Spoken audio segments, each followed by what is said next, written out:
अस्सलाम वालेकुम जी। घर सँभालना ना एक फ़ुल टाइम जॉब है, लेकिन अगर आप कुछ सिंपल और इफ़ेक्टिव हैबिट्स को फ़ॉलो करती हैं ना, तो आपके घर का काम बहुत ही ज़्यादा आसान और स्ट्रेस फ्री बन जाता है। आज के व्लॉग में आपके साथ अपनी डेली रूटीन शेयर करने के साथ-साथ कुछ ऐसी टिप्स और ट्रिक्स शेयर करूँगी जो आपकी डेली लाइफ़ को आसान बना देंगी। आपने सिर्फ़ करना इतना है कि एंड तक मेरे साथ रहना है और व्लॉग को स्किप किए बगैर ना पूरा देखना है। सुबह सहरी करके फ़जर की नमाज़ पढ़ के ना मैं सो जाती हूँ और दोबारा से ना मैं 8 साढ़े 8 बजे उठती हूँ। हस्बैंड ऑफ़िस चले जाते हैं और आमना को ना मैं नाश्ता करा के आ जाती हूँ किचन में। और मेरी सबसे पहली आदत है कि जो किचन का काम पाइल अप हुआ होता है ना, मेरी कोशिश होती है कि मैं पहले उस काम को ख़त्म करूँ ताकि जो किचन है, काउंटर टॉप है, साफ़-सुथरा हो जाए। और फिर मैं ना अफ्तारी वग़ैरह और खाने वग़ैरह की ना तैयारी का सोचती हूँ। क्योंकि अगर किचन के काउंटर पर गंद वग़ैरह बिखरा हुआ हो ना, तो मुझसे काम नहीं किया जा रहा होता। तो बस यहाँ पर मैंने धनिया और पुदीना मँगवा के रखा था, क्योंकि डेली बेसिस पर कभी मैं चटनी बनाती हूँ, रायता बनाती हूँ, तो डेली बेसिस पर ये सब कुछ यूज़ हो रहा होता है। अब मैंने सोचा कि आखिरी के 10 दिन रह गए हैं, तो थोड़ी-सी ना क्यूब्स बना के स्टोर कर लेती हूँ, ताकि इन 10 दिनों में मैं ज़्यादा से ज़्यादा इबादत कर सकूँ और जो मुझे थकावट है ना, वो कम हो। और आज माशाल्लाह से 20वां रोज़ा है, यानी कि आज होगी पहली ताक रात। तो आपने जब भी ताक रातों में इबादत करनी है ना, तो अपने साथ-साथ अपनी आप ही को भी दुआओं में लाज़मी याद रखना है। और मैं भी आप सबके लिए ना ज़रूर दुआ करूँगी कि अल्लाह ताला आप सबकी अच्छा, यहाँ पर मुश्किलें मैंने आसान सोचा कि करे। 1 हफ़्ते के लिए ना क्यूब्स बना के रख लेती हूँ, क्योंकि अफ्तारी के टाइम ना वो जब धनिया और पुदीना को निकालना पड़ता है, फिर ग्राइंड करो, उसका रायता बनाओ, तो काफ़ी सारा टाइम लग रहा होता है। तो 10 दिन ही रह गए हैं, तो मैंने सोचा कि टाइम की मज़ीद बचत की जाए, ताकि ये जो 10 दिन है ना, इनमें मैं ज़्यादा से ज़्यादा अज़कार कर सकूँ, दुआएँ माँग सकूँ, इबादत कर सकूँ। और कोशिश मैंने करनी ये है कि मैं ज़्यादा ना अपने आप को थकाऊँ ना। वरना जब रात को इंसान बहुत ज़्यादा थका हुआ होता है ना, तो फिर इबादत के लिए जागा नहीं जा रहा होता। धनिया और पुदीना को अच्छे से धोने के बाद मैंने हरी मिर्चियाँ ऐड की थी, बीच में 1 या 2 जवे लहसुन के ऐड किए थे, नमक डाला था और बिल्कुल थोड़ा-सा ज़ीरा ऐड करके ना इसको मैंने ग्राइंड कर लिया था। अब इस चटनी को ना मैं क्यूब्स की फॉर्म में फ्रीज़ कर लूँगी। जब भी रायता बनाना होगा ना, सिर्फ़ मैंने क्यूब्स को 5 मिनट बाहर निकाल के रखना है, दही में ऐड करना है और जो मेरा रायता है ना, वो रेडी हो जाएगा। तो मेरी सारी प्यारी बहनें जो मुझे देख रही हैं ना, आपने भी कोशिश करनी है कि रमज़ान के इस 10 दिनों से ज़्यादा फ़ायदा उठाना है, ज़्यादा से ज़्यादा ना इबादत करनी है, कुरान पाक पढ़ना है और रात को जाके ना इबादत करनी है। तो अपनी रूटीन को आपने ईज़ी बनाने की कोशिश करनी है। आपने कोशिश करनी है कि दिन भर ना अपने आप को कम से कम थकाएँ, ताकि रात को ना जागने के लिए एनर्जी हमारी जो है वो सेव हो सके।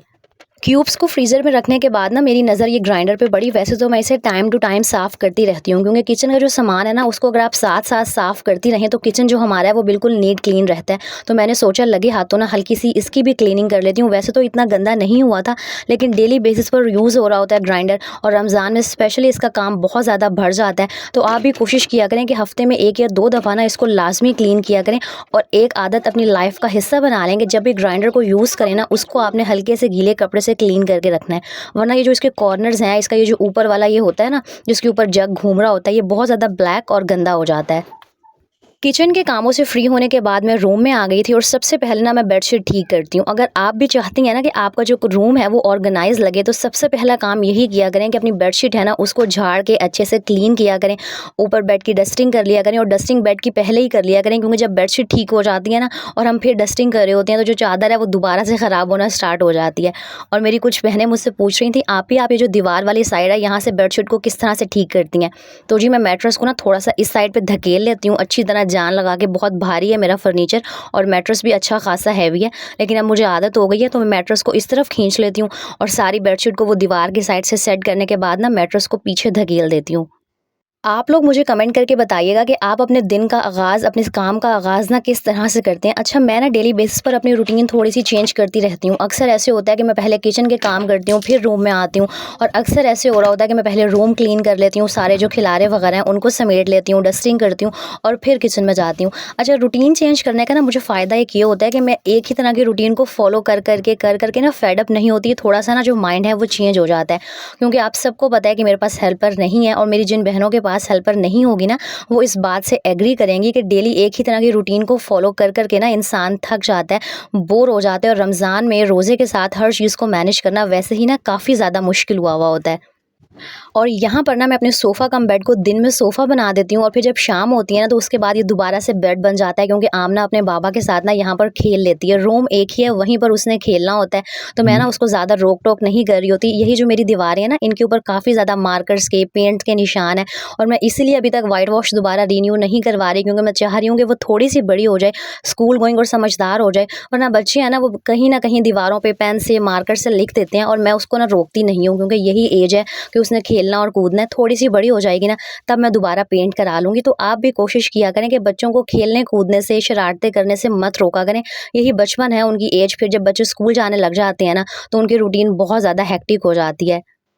और मेरी वो बहनें जिनके पास मेरी तरह एक ही रूम है ना, आपको तो मैं यही मशवरा दूँगी कि डेली बेसिस पर हफ़्ते में 1 या 2 दफ़ा ना हर चीज़ को हटा के झाड़ू लाज़मी मारा करें।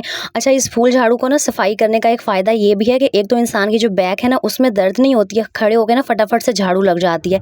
दूसरा, आप इसकी हेल्प से ना बेड के नीचे से, सोफ़े के नीचे से ईज़िली सारा जो गंद है, वो हाथ को थोड़ा-सा आगे करके निकाल सकती हैं। अगर तो आपके पास हेल्पर है, तो आप हेल्पर को भी कह सकती हैं कि बहन बेड के नीचे से सफाई कर दो। लेकिन अगर मेरी तरह आप खुद घर की सफाई करती हैं ना, तो ये वाला फूल झाड़ू बहुत हेल्पफुल रहता है। और यहाँ पर एक और टिप शेयर करती हूँ कि मेरी कुछ बहनें कह रही होती हैं, आप ही हमारा अटैच वॉशरूम है ना, बच्चे में बहुत ज़्यादा स्मेल आती है। तो ये कम्फर्ट फैब्रिक कंडीशनर ना, मैं जब भी सफाई करती हूँ तो मैं मोप वाला जो पानी होता है उसमें ऐड कर लेती हूँ। काफ़ी अच्छी ना खुशबू आने लग जाती है रूम से भी, और वॉशरूम में भी इसी का स्प्रे कर लेती हूँ। इसके अलावा अगर आप अपने घर के कामों को आसान बनाना चाहती हैं ना, तो कोशिश किया करें कि जब आप फर्श को धो रही हैं तो ये जो आपके फुट मैट्स होते हैं, इनको भी लगे हाथों साथ ही वॉश कर लें। डस्टबिन हो गई, उनको धो के धूप में रख दें। जब आपने कपड़े धोने के लिए मशीन लगाई हुई होती है ना, तो अपने जो वॉशरूम के टॉवल्स होते हैं और जो रूम में कर्टन्स होते हैं, उनको साथ के साथ वॉश कर लिया करें। इन छोटी-छोटी हैबिट्स का आपको ये फ़ायदा होता है कि आपका जो घर है ना, हमेशा नीट क्लीन नज़र आता है। और अगर आपका घर मेरी तरह छोटा है ना, तो फिर उसको साफ़-सुथरा और ऑर्गेनाइज़ रखना ज़्यादा मुश्किल टास्क है। कोशिश करें कि अगर आपके पास एक रूम है ना, तो अपने घर में कम से कम सामान रखें। और ये है जी वो बरामदा जिसके बारे में आप लोग मुझसे बार-बार पूछते थे कि आप मशीन कहाँ लगाती हैं, आपकी सेफ अलमारी और पेटी कहाँ पर है। असल में यहाँ पर ना मेरा दूसरा रूम बनना है, तो इसका जो फ़र्श है वो भी टाइल्स और मार्बल का नहीं है, तो मैं वीडियो में ये एरिया बहुत कम, बल्कि पहली दफ़ा ही दिखा रही हूँ। और यहाँ पर मैं प्रेफ़र करती हूँ कि इसे डेली बेस पर वॉश कर दूँ, क्योंकि इसका जो फ़र्श है ना, उसकी सफाई बहुत मुश्किल है, लेकिन फिर भी डेली बेसिस पर मैं इसको धोती हूँ अच्छे से और उसके बाद पोंछा भी लगा देती हूँ। और यहाँ पर धूप आती है, इसलिए मैंने अपनी वॉशिंग मशीन और जो ड्रायर है ना, उसको ढक के रखा हुआ है, ताकि उनका जो कलर वगैरह है ना, वो ख़राब ना हो जाए। यहाँ पर मेरा जो कम्फर्ट का फैब्रिक कंडीशनर का मैं स्प्रे बनाती हूँ ना, जो स्प्रे बॉटल में मैं बना के रखती हूँ, वो ख़त्म हो गया था, तो मैंने सोचा आज दोबारा आपके साथ शेयर कर दूँ। बहुत सारी मेरी बहनें मुझसे पूछती हैं, आप ही आप अपने बेड पे, अपने कमरे में किस चीज़ का स्प्रे कर रही होती हैं। तो पहले तो मैं ना वो महंगे-महंगे एयर फ्रेशनर खरीदती थी, लेकिन फिर मुझे पता चला कि कम्फर्ट फैब्रिक कंडीशनर को अगर आप 1 या 2 ढक्कन पानी में मिक्स करके ये स्प्रे बॉटल में बना के रख लें ना, तो इतनी प्यारी कमरे से खुशबू आती है ना, पूरा दिन ऐसे लग रहा होता है कि आपने बहुत महँगा ना कोई एयर फ्रेशनर यूज़ किया हुआ है। तो अगर आपका भी अटैच वॉशरूम है और वहाँ से स्मेल वगैरह आने का इशू है ना, तो अपने कमरे के बेड पर, कर्टन पर, सोफ़ों पर इसका स्प्रे किया करें और 5 से 10 मिनट इसको ना कमरे में फ़ैन चला के सूखने दिया करें। ट्रस्ट मी, आपका रूम हर वक़्त इतना महका-महका लगेगा ना, इंसान जब एकदम बाहर से अंदर आता है ना और कमरे से प्यारी खुशबू आ रही हो, तो सारा जो मूड है ना वो फ्रेश हो जाता है। तो ये लाज़मी बना के रख लें। रूम की, बाहर के एरिया की सबकी सफाई वगैरह हो गई थी। अब मैं आ गई थी किचन में देखने कि आज अफ़्तारी में क्या बनाना है, तो कुछ बर्तन मैले हुए हुए थे और मेरी एक हैबिट है कि भई मैं बर्तन ज़्यादा ना मैले नहीं रखती, मुझे बहुत उलझन हो रही होती है अगर सिंक के अंदर ना मैले बर्तन पड़े हुए हों। तो बस मैं साथ के साथ बर्तन वॉश कर रही थी। और यहाँ मैं आपको एक बात बताती हूँ, मेरी कुछ बहनें हैं जो मल्टीटास्किंग के चक्कर में ना पड़ जाती हैं और फिर उनके जो घर के काम है ना वो ख़त्म होने का नाम ही नहीं लेते हैं। मैं हमेशा आपसे कहती हूँ कि मल्टीटास्किंग करें, लेकिन वो मैं किचन में रह के ना मल्टीटास्किंग की बात कर रही होती हूँ। अगर आप डेली बेस पर मल्टीटास्किंग करेंगे ना, तो आपका कोई एक भी जो काम है वो सही से ख़त्म नहीं हो सकेगा। जैसे मैंने देखा है अक्सर बहनें खाना भी बना रही होती हैं, साथ सफाई भी कर रही होती हैं और उन्होंने ना मशीन भी लगाई हुई होती है। इंसान इतना ज़्यादा थक जाता है, इतने सारे काम जब बिखर जाते हैं ना, तो खुद ही हमारा माइंड थकना स्टार्ट हो जाता है। तो आप कोशिश किया करें कि हर काम के लिए ना एक स्पेसिफिक डे फिक्स कर लें। जिस तरह मेरी रूटीन है कि मैं सैटरडे को मशीन लगाती हूँ और जो मंडे होता है ना, उस दिन मेरी कोशिश होती है कि किचन की डीप क्लीनिंग कर लूँ, और अगर ट्यूसडे है तो मैं उस दिन ना रूम को बहुत अच्छे से क्लीन कर लेती हूँ। तो कभी भी ना आप बहुत सारे कामों को एक ही दफ़ा स्टार्ट मत किया करें। कोशिश किया करें कि पहले जिस एक एरिया की सफाई कर रही हैं ना, वहाँ से फ्री हो जाएँ, फिर अगला काम स्टार्ट करें और फिर थोड़ा-सा बीच में ब्रेक लें, ताकि जो आपका माइंड है वो भी रिलैक्स रहे और आप थकें भी नहीं। और मुझे जो सबसे मुश्किल घर का काम लगता है ना, वो है जी बर्तन धोना। मुझे कमेंट करके बताइएगा कि घर का कौन-सा ऐसा काम है जो आपको बहुत मुश्किल लगता है, लेकिन फिर भी यार कोई काम आसान लगे या मुश्किल, वो हम औरतों ने ही करना है ना। पहले लगता था, बल्कि अब तो मैं इतनी ज़्यादा यूज़्ड टू हो गई हूँ बर्तन धोने की, घर के काम करने की, कि अब तो मुझे ये सब कुछ बहुत आसान लग रहा होता है। तो अपनी रूटीन को स्ट्रेस फ्री किस तरह से बनाना है ना, ये टोटली एक औरत पे डिपेंड कर रहा होता है। क्योंकि चाहे इंसान रो के काम करे या हँस के करे, काम तो करना ही है। और अगर आपके पास हेल्पर भी है ना, तो फिर भी घर के छोटे-छोटे 100 इस तरह के काम होते हैं जो एक औरत ने हर हाल में करने होते हैं, स्पेशली कुकिंग का काम। और रमज़ान में तो वैसे ही कुकिंग का काम बहुत ज़्यादा ना बढ़ जाता है। और मेरी ये हमेशा से आदत है, बल्कि मैं कोशिश करती हूँ कि ज़ोहर की नमाज़ से पहले-पहले ना मेरे घर का हर काम हुआ हुआ हो। और अब रमज़ान में भी ना मेरी यही रूटीन है कि मैं किचन के कामों से, बर्तन वगैरह वॉश करके, सारी सफाई-सुथराई से ना ज़ोहर से पहले फ्री होती हूँ। ज़ोहर के बाद मैं थोड़ा-सा रेस्ट करती हूँ, और उसके बाद ना मैं दोबारा किचन में आके ना इफ्तार की तैयारी करना स्टार्ट करती हूँ। और जो बीच का टाइम होता है ना, अगर मैं नहीं सोती तो फिर मैं कुरान पाक पढ़ लेती हूँ, या कोई तस्बीह वगैरह पढ़ लेती हूँ, जिस तरह सेकंड अशरे की जो दुआ है, अस्तगफिरुल्लाह रब्बी मिन कुल्ली ज़ंबियों व अतूबु इलैह। तो हर चीज़ को ना मैनेज करना है। रमज़ान में आई नो बहुत डिफ़िकल्ट हो जाता है, लेकिन अब मुश्किल चीज़ को आसान हमने ना खुद बनाना होता है। और वैसे ही मैं आज सोच रही थी कि रमज़ान मैंने शायद अपनी लाइफ में पहली दफ़ा देखा है कि इतना तेज़ी से गुजर गया है। पता नहीं ये सिर्फ मैं ही यूज़ महसूस कर रही हूँ, या आपको भी ऐसा लग रहा है, मुझे कमेंट में बताइएगा। मतलब वक़्त से शायद ऐसे लग रहा है बरकत ही ख़त्म हो गई है।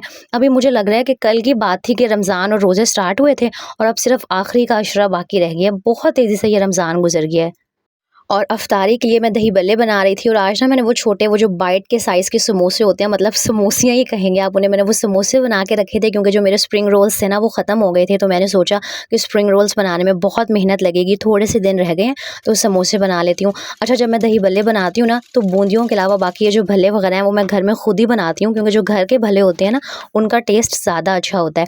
तो बस यहाँ पर मैं वही दही बल्ले वगैरह रेडी कर रही थी। अच्छा, रमज़ान में ना दही बल्ले बनाने की, समोसे, पकौड़े, ये सब कुछ बनाने की इतनी ज़्यादा प्रैक्टिस हो जाती है कि कल मैं अपने हस्बैंड से कह रही थी, मुझे तो चाहिए था रमज़ान में एक समोसे या रोल का ठेला लगा लेती, अच्छी खासी कमाई हो जाती। और वैसे भी जो मैं स्प्रिंग रोल्स बनाती हूँ ना, वो बहुत मज़े के बनते हैं। जब से मैंने रोल्स घर पे बनाना स्टार्ट किया ना, मुझे बाहर के जो रोल्स हैं वो बिल्कुल भी अच्छे नहीं लगते। आपने अगर मेरी रेसिपी स्प्रिंग रोल्स की ट्राई की है ना, तो मुझे बताइएगा कि वो वाक़ई अच्छे बनते हैं या नहीं बनते। दही भल्ले मैंने बना के रख दिए थे। पकौड़े ना मैं बिल्कुल अफ्तारी से 10-15 मिनट पहले फ्राई करती हूँ, ताकि गरम-गरम और क्रिस्पी रहें। और जो मेरा पकौड़ा मिक्स है ना, वो ख़त्म हो गया था, बल्कि 2 दिन से ख़त्म हुआ हुआ था, तो मुझे बहुत मसला हो रहा था। तो मैंने सोचा यार 10 दिन तो रह गए हैं, तो पकौड़ा मिक्स भी दोबारा बना लेती हूँ। क्योंकि ना इन छोटी-छोटी आदतों का मुझे फ़ायदा ये होता है कि किचन में ना बहुत जल्दी-जल्दी मेरा काम हो जाता है, और मुझे ना बहुत कम देर यहाँ पर जो है ना टाइम स्पेंड करना पड़ता है। वैसे ही अब तो गर्मी आने लग गई है, तो हल्का-फुल्का सा ना किचन में पसीना भी आ रहा होता है। तो बस मैंने अब सोचा कि थोड़े से दिन है, 1 किलो ही एक ही दफ़ा बना के रख लेती हूँ। और ये पकौड़ा मिक्स इतना कोई फ़ायदेमंद है ना, इससे आप चिप्स भी बना सकते हैं, दही बल्ले बना सकते हैं, हर चीज़ बना सकते हैं। तो रमज़ान के बाद अगर बच भी गया तो बाद में यूज़ हो जाएगा, वेस्ट नहीं होगा। और अगर मेरा व्लॉग देखते-देखते आप लोग यहाँ तक आ गए हैं और पहली दफ़ा मेरे चैनल पर आए हैं ना, तो चैनल को सब्सक्राइब करके लाज़मी जाइएगा, और मेरी वीडियोज़ अपनी फ्रेंड्स, फैमिली और जो आपकी हाउसवाइफ़ फ्रेंड्स हैं उनके साथ लाज़मी शेयर किया करें, क्योंकि मैं व्लॉग्स में इस तरह की टिप्स और ट्रिक्स बताती रहती हूँ, जिससे ना मेरी बहनों का फ़ायदा हो सके। आप लोगों की ईद की तैयारियां कहाँ तक पहुँच गई हैं? आपने किस तरह के कपड़े बनाए हैं? मुझे लाज़मी बताइएगा। ये थी जी मेरी अनहेल्दी ऑयली अफ्तार, लेकिन जब तक मैं अफ्तार में इस तरह की चीज़ें ना खाऊँ ना, मुझे मज़ा नहीं आता है। उम्मीद है जी आज की वीडियो पसंद आई होगी, अच्छी लगी है तो लाइक, कमेंट, शेयर लाज़मी कीजिएगा। चैनल को सब्सक्राइब करना मत भूलिएगा। मुझे दुआओं में याद रखिएगा। इंशाल्लाह नेक्स्ट व्लॉग में मिलेंगे। अल्लाह हाफ़िज़।